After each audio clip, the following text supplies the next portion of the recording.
Magraspa ta og carrots na pud ni siya kay kaganihan nagraspa ko og sa Tagalog gabi. Gawa ay kanang kuan kuryoso sa amo diri sa Bisaya sa Biliran ang tawag. Sa Tagalog gabi man yung kuan. Nya akong giraspa na pud ni.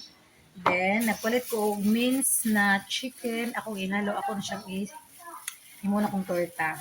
Lamian siya, promise. Kaya itong mga anak, dili kayo ko ang gulay. So, akong idea. Ang carrots akong raspahon. Haloon. Saan ka carrots akong gihalo? Napahit ko ganyan. Ihalo ni na po. Minced pork or minced chicken. Lamian siya. Nag-try na ko. Yung guros lang kaon.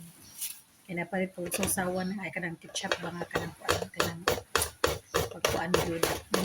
Karisan. Butangan naman siya mga panakot niya. Immense po din yan. Pinuhon ko na ang mga bombay.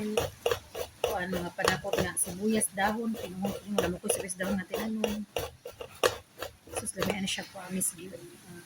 Damo na kumanyo. Putagan sila mother. Okay.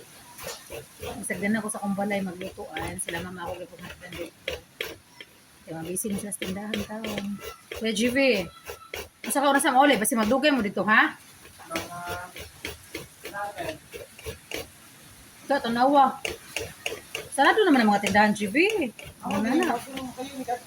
Buntay mo sa dakop, ha? Mag-helmet ka. Ayaw paglakaw ko helmet. Tapos tapos mo angkas pa helmeta. Kaya maangi na madakpan mo. Thank you for watching.